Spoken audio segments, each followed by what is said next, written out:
Alors mon ref, t'as fait quoi ce week-end? Eh bien, top 64 au CDF, comme l'année dernière, évidemment. Je suis abonné à cette position apparemment. Et du coup, qu'est-ce que t'as joué de beau pour arriver en top 64? Bien écoutez, sachez que ça fait un mois que je m'entraîne à jouer Runic Evil Twin, avec les sprites évidemment, et que littéralement 2 heures avant l'event, je suis revenu à mes anciens démons et à mon deck préféré, c'est-à-dire Plunder Patrol. Et oui, là il y a le petit Wildbeard qui est en détente. Et oui, car on s'est rendu compte qu'en fait, Evil Twin avait du mal contre certains match-ups dans lesquels Plunder Patrol excellait. Ce qui fait que je me suis toujours rendu compte que Plunder Patrol se marie mieux avec Runic que Evil Twin, tout simplement. Est-ce que tu penses notamment au match-up of Flunderis? Va te faire foutre. Je vous expliquerai pourquoi après, mais je pense notamment au match-up Dragonic, au match-up Branded aussi. Et là où tu ne peux pas jouer les sprites, évidemment, parce que voilà, Plunder Patrol, honnêtement, l'engine vaut les sprites. Je vous expliquerai pourquoi, mais c'est vraiment broken. Et bon, on va passer au deck profile en détente. En vrai, du coup, il y a pas mal d'engines, donc d'engines différentes. Du coup, je vais les présenter une par une. Après, on commence par l'engine Plunder Patrol. Si vous connaissez un peu le deck ou si vous avez déjà vu quelques-unes de mes decks profile, vous n'allez pas être étonné. Par contre, c'est vrai que les ratios quand on joue Runic sont vraiment pas les mêmes que quand on joue avec que les Braves. Donc 3 Whitebeard parce que c'est évidemment la meilleure carte du jeu. Spell extra pendant le tour adverse. On peut le spé de la main avec Lys, on peut faire trop de trucs. Quand il est discard, il peut spé du deck. Quand il est envoyé du terrain au cimetière, il peut spé du deck. La pierre angulaire du deck. 3 Golden Air. Pareil. Les deux sont les tueurs niveau 4, donc très important. Golden Air, tant qu'elle est dans le cimetière, vous avez forcément un Plunder qui traîne. Et un Extender évidemment, parce qu'elle serait, vu qu'elle se respect. 2 oiseaux. Oiseau, c'est le pire. C'est le pire Plunder Patrol à avoir dans la main, tout seul, puisqu'il fait absolument rien. Mais le truc, c'est qu'il donne tellement de plus quand on est en train de jouer Plunder Patrol qu'on est à peu près obligé d'en jouer 2. Et je m'attendais honnêtement à plus de Runic dans mes rondes, ce qui fait que j'en ai joué 2 uniquement pour pas m'en faire bannir, pour pas me faire bannir l'unique Black Eye avec une Runic type ou un truc à la con. Bluebeard x1. Bluebeard, à l'époque, je kiffais le jouer x3 parce que c'est le principal extender de Plunder Patrol. Sauf que là, l'extender, on a que ça parce qu'on joue Runic. Du coup, il a pas trop d'utilité à part venir utiliser son effet pour draw une carte. Donc on va discarder une carte qui nous intéresse pas pour venir draw une Runic, littéralement. Ouais, ça écale un peu ce que t'as. C'est ça, et une fois qu'il est dans le cimetière, on le remonte dans la main avec le bateau terre ou avec le Black Eye. Et à chaque fois qu'on active un effet de Plunder Patrol, on pioche un tuto 1. Donc c'est vraiment broken sa mère. Full détente. Redbeard, c'est aussi l'un des pires, parce qu'évidemment, quand on veut le spé du deck, littéralement, donc quand on pioche, on est un peu mal. Mais ça, c'est une norme qui est pas trop mal. Il reste obligatoire parce que c'est le seul qui se rééquipe. Du coup, pour faire l'effet du terrain, pour gagner de l'attaque avec le terrain, etc., on n'a vraiment pas le choix. C'est le seul qui spé de l'extra pendant le tour adverse et qui a un vocable spécialement avec Whitebeard. Ceux qui connaissent Plunder Patrol savent, on ne peut pas le cut, c'est impossible. En go second, ça m'arrive de le cut, mais vraiment dans les match-ups où je sais qu'il va vraiment pas servir du tout. Et de terrain parce que on veut vraiment, avec la version unique, avoir un niveau 4 tuner très important. Ce qui fait que le terrain, c'est pas vraiment la meilleure carte Plunder Patrol. Parce qu'en fait, en go second, c'est très très fragile puisqu'on va discarder une carte en coste pour aller chercher. Si on prend l'interruption dessus, on a vraiment perdu trop de cartes. Bien sûr. Mais avec Moerk, on tuto une carte magie piège, du coup il faut bien tuto quelque chose, donc évidemment le terrain est trop fort. Il se recette du cimetière tout seul. Ce qui fait que quand on est en circulation, une fontaine runique et un terrain, il suffit d'avoir un guéri runique dans l'extra, ça dans le cimetière, et on peut littéralement interchanger de terrain comme on veut. Donc c'est vraiment très fort. Full détente. Exact. J'ai l'impression qu'on va passer à un nouvel engine. Ah, l'engine runique, de toute façon il n'y a rien d'exceptionnel. Tu sais que hier, Aloïs m'a fait cyclone sur mes 2 fontaines. Il me dit, je viens de faire Konami, j'ai banni les 2 fontaines. Genre, c'est ce que je devrais faire. Eh bien, sachez que littéralement, absolument personne n'a jamais joué 3 fontaines à part les gens bizarres. Ou les gens qui jouent stun. En tout cas, 2 fontaines parce que c'est à 2 et parce qu'en jouer 3 ça aurait été vraiment trop. On aime la voir et on n'aime pas la voir. On aime la voir avec une carte unique, on n'aime pas la voir toute seule, littéralement, sauf dans ce deck. Puisque, en fait, Plunder Patrol, l'une des choses qui m'a fait choisir ce deck plutôt que Evil Twin, c'est que là où Evil Twin, tu vas piocher 1 pendant ton tour, Plunder Patrol, tu vas piocher 2 cartes. Ce qui est vraiment pas la même chose. Ce qui fait que si tu as Runic Fontaine toute seule dans la main, tu vas piocher 2, donc tu vas tellement beaucoup plus de chances d'avoir les runiques. Bien sûr. Et pareil, si vous avez qu'une seule magie runique, tu peux littéralement Speugin les yeux fermés, tuto ta fontaine runique, et tu sais qu'avec Plunder Patrol, tu vas draw 1 milliard. Draw type par exemple. Ça, et bah oui, draw type. Type x3, malédiction x3, flashing fire x3, destruction x3, slumber x3. Pour toutes les cartes, à part peut-être slumber, il n'y a absolument aucun débat. Slumber, broken aussi. Slumber, c'est une carte qui est très sous-cotée, mais empêcher un monstre de taper, c'est très très fort. J'ai empêché un Borellen de taper, tous mes monstres littéralement, donc c'est broken. Le fait de protéger un monstre de la destruction, ça permet de protéger vos monstres à vous, mais aussi les monstres adverses, ce qui fait que j'ai protégé un Manadium. Il n'a pas pu jouer, littéralement. J'ai fait ça aussi hier. Mais oui, j'ai protégé un token dinosaure qu'on m'avait donné. Il n'a pas pu utiliser Lost World dessus et il a perdu. Et je me suis pris Mirror Jade, Rasboard en fin de tour. J'ai protégé le monstre le plus important de mon terrain avec Sommeil Runique et ça a fait. Mais ça faisait interroger la game parce qu'après on est allé au time et c'est encore une autre histoire. Et là j'ai l'impression que tu vas jouer un troisième engine qu'on voit pas d'habitude dans les decks Plunder Runique. C'est ça. En fait, la théorie est très simple, c'est que tout ce que vous voyez ici, normalement c'est 11 cartes, si je dis pas de bêtises, ce sont les free spots du deck. Et c'était soit je mettais des power cards, soit je mettais des end traps, soit un mix des deux évidemment. Le truc c'est que aucune power card m'a vraiment convaincu et me semblait vraiment obligatoire en tout cas. Je sais que TTT c'est très joué en ce moment, je n'aime pas TTT. Je suis désolé, je ne me suis absolument pris. En fait, je vois très peu de end trap en ce moment, sauf Infinite. Et si je go second et que j'ai TTT en main, je peux pas battle avec le monstre que je vole parce que je joue runique. Donc je perds de la value. Je peux aller piocher des cartes runiques, mais si je me suis fait lock par Branded et la Puppet, ça ne changera absolument rien. Si je me suis fait Natural Abyss par un Manadium, ça ne change absolument rien. Ouais.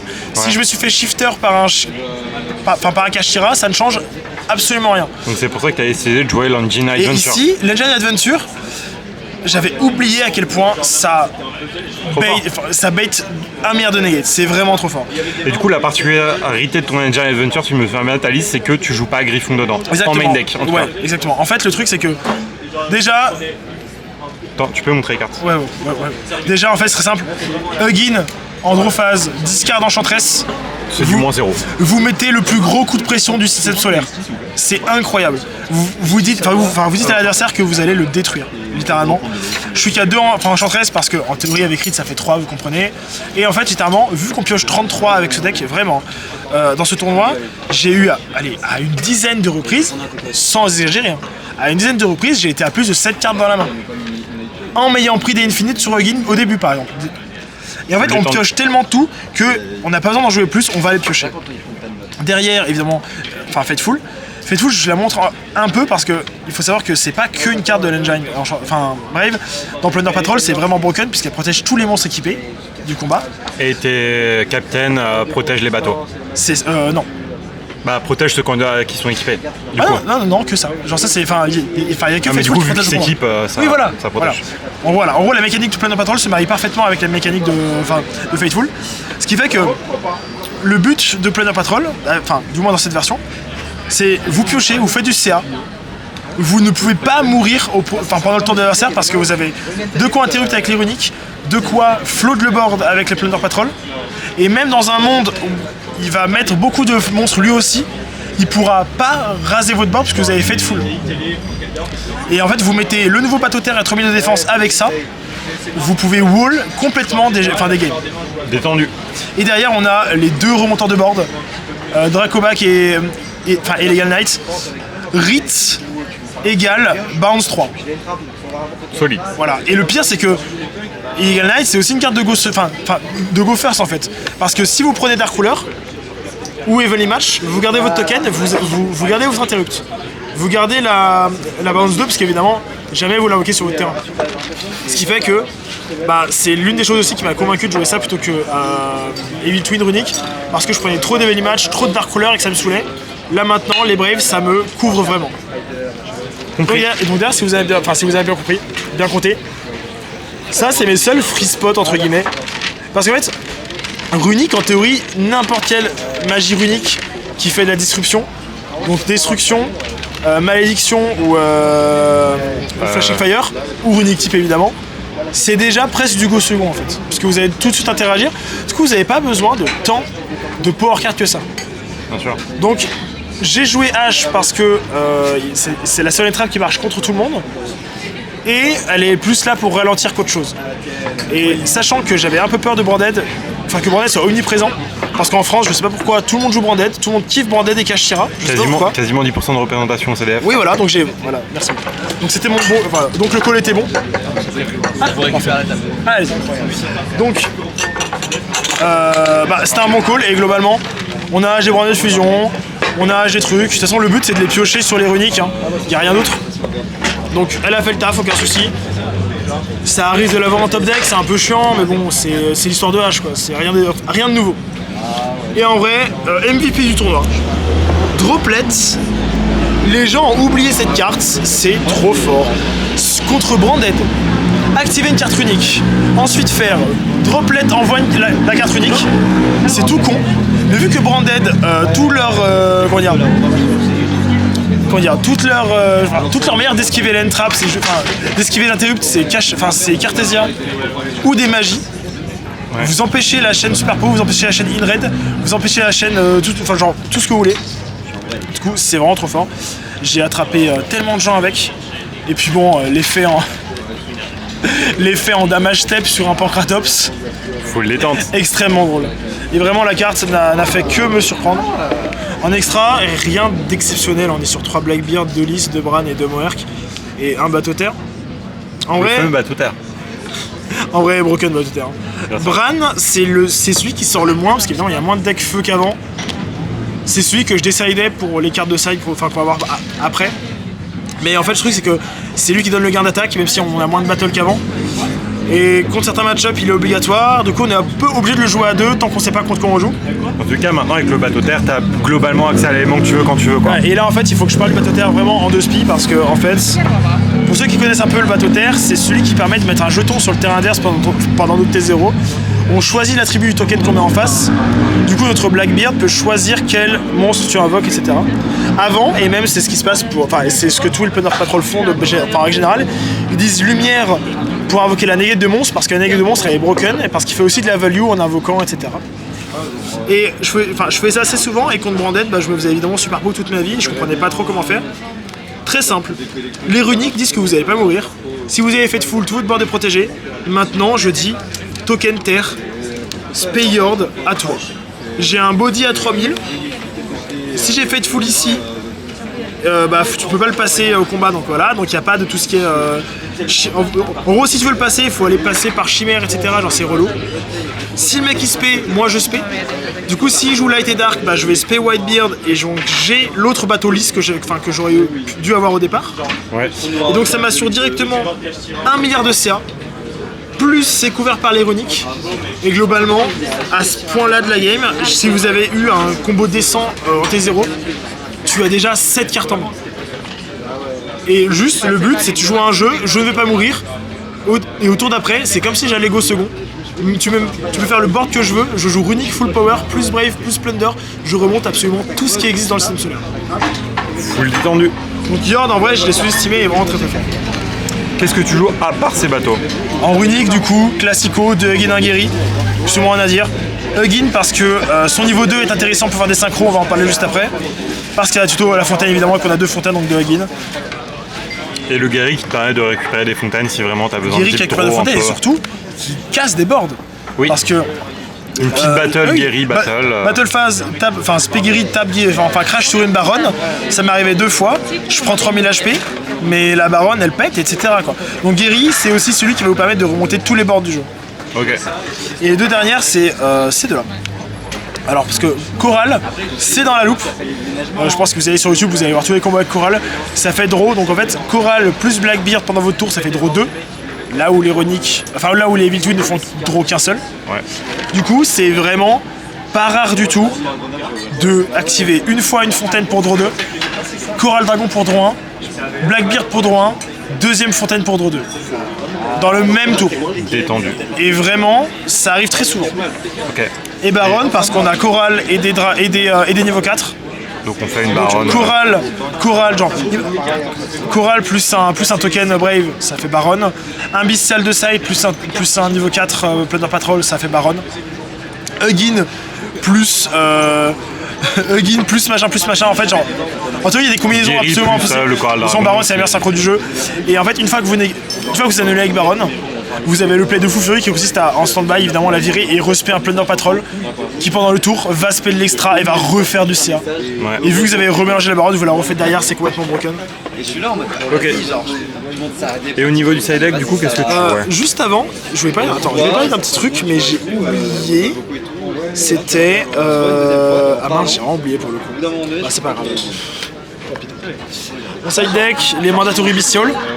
Classique, 4. 4 Bestial évidemment. En vrai, vous connaissez hein, les match-up Labyrinthe, Ikea, les match-up Branded. Étrangement, c'est pas mauvais contre Sprite. Et en vrai, si vous soupçonnez un Kashira qui joue Ibli, vous pouvez tenter de les rentrer avec un souci. Pancratops, le remonteur de board. Jamais invoqué, jamais utilisé, mais il rassure, littéralement. C'est le pancratops de soutien émotionnel. Une PTT, le but c'était de piocher Rit, enfin c'était d'aller chercher Rit, parce qu'en théorie, du coup, une PTT, c'est tuto Rit et c'est du coup bounce 3. C'était 4ème Rite Enchantress. C'est ça.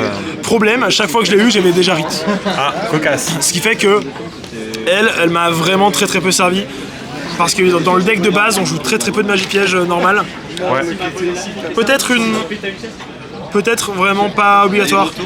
J'ai pas été fan de la carte, mais théoriquement avec Rite de la meilleure c'était broken, donc je peux pas encore dire. Mais qui est en lien avec les cartes que tu vas montrer après. Bah oui, voilà, parce qu'en fait derrière je joue une de chaque, puisqu'en théorie on en joue deux de chaque avec la poussée.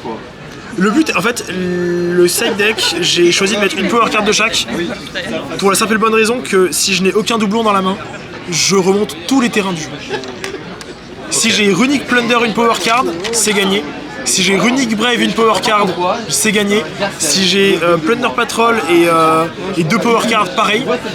Donc en fait, il n'y a pas besoin de 8 power cards. Et en fait, le truc, c'est que si l'engine Runic tourne, on va les piocher. Ok. Et le problème, c'est que si tu as réussi à faire tourner l'engine Plunder, l'engine Runic, t'as vraiment envie de remonter la partie et t'as pas envie de draw des power cards en fait. Du coup, si tu rentres 3 Evelny et que dans la game de grind où tu veux remonter, tu fais que piocher des Evelny sur tes. Sur des Evelny, t'as l'air vraiment bête. Ok. Dark Ruler pour les raisons évidentes évidemment. Ensuite, Un TTT, un Lightning Storm, un Plumeau. Pareil, on reste dans les targets à. les power spells en one-off Ça, voilà. pour PTT. On reste dans les targets à PTT. Pareil, on les rentre contre les match-ups qui correspondent.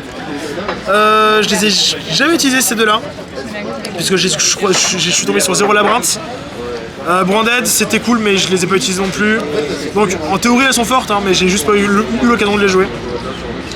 TDT, c'est la carte qui me décevait le plus. Ouais. Au final, je m'en suis juste servi pour piocher des cartes uniques, littéralement. Parce qu'à chaque fois que je pouvais voler un monstre, ça me faisait absolument pas gagner. Chaque fois que, si je regardais la main en face, bah évidemment ça gérait pas le board et je me faisais encore plus baiser. Du coup, ça me servait à aller chercher du runique et à setup la fontaine de draw 3, littéralement. D'ailleurs, on a 2 summons limites. Je me sentais pas à l'aise sans une carte de tricheur en Go First. Compréhensible. Bah en fait, on draw vraiment 5 à 6 cartes des fois par tour. Ça me semblait un peu dommage de pas avoir une floodgate, qu'on puisse juste poser et secure la game.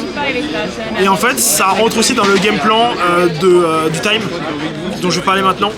La petite carte qui suit, je pense. Bah en fait, le problème, quand vous jouez Runic, avec Plunder Patrol, qui est une engine aussi, qui fait du grind, etc., toutes vos games vont au time. La première raison, c'est parce que vous faites du CA, vous défoncez l'adversaire, il n'y a plus rien sur le terrain, vous avez 5 monstres et 8 cartes en main, Mais pas de vous ne battle. pouvez toujours pas battle. Vous ne pouvez pas le tuer. Ce qui fait que certains adversaires, qui sont pas très expérimentés, ne vont pas abandonner. Et vont continuer constamment d'essayer de jouer alors que la game est déjà perdue d'avance. Ce qui fait que vous pouvez pas vous permettre dans un tournoi comme le championnat de France de vous dire que si je tombe contre quelqu'un qui est pas habitué à jouer contre Unique, il va m'emmener au time et j'aurai rien en time. C'est pas possible. Ce qui fait que malheureusement, c'est pas de la malveillance, hein, mais on est obligé de jouer des cartes de time. Évidemment, il y a la Menin qui est intégrée avec le, enfin, qui est dans l'engine et qui fait gagner 1000. Et il y a la Lumicatrice. La Menin parce que quand je start, c'est plus simple. Et la Lumicatrice, quand je go second et que j'ai pas le temps d'aller en end phase, faut que j'ai quelque chose pour burn. Ok. Et globalement, si on commence, il reste 1 minute au temps, et que je fais juste Menin, pause limiteur d'invocation, c'est très très rare qu'il se passe quelque chose. Donc voilà, j'ai terminé. J'ai été très convaincu par la liste, honnêtement. Elle a fait des petites dingueries. Malheureusement, je suis tombé 2 fois sur le seul Flunderies du tournoi. Ouais. Donc ça dégoûte un peu. Évidemment, c'est un match-up qui est vraiment ingagnable, mais normalement, il n'y en a pas dans l'horizon. Donc c'est un peu triste. Mais globalement, très très content de la liste. Elle n'est pas faite pour tout le monde parce qu'il faut accepter le fait de laisser que l'adversaire, quand il commence, vous n'avez pas beaucoup d'entrap. Ce qui fait que vous allez bosser pour go second. J'ai remonté des terrains Dragon Link et ça a duré 35 minutes. Mais en fait, dites-vous que toutes les games sont gagnables avec le deck en tout cas. J'ai eu vraiment, à part Flundery, je vais le rappeler, aucun match-up où je n'avais absolument rien à faire. Il n'y a aucun match-up où les Plunder sont inefficaces et les runiques aussi. Et inversement, sauf Flundery. Évidemment, je suis le seul à m'en taper 2. Donc voilà, merci beaucoup à ceux qui ont soutenu, merci à la Team Blossom en tout cas. Et puis voilà, merci beaucoup. Bon, à la prochaine. La chaîne Twitch, aussi live, vous savez.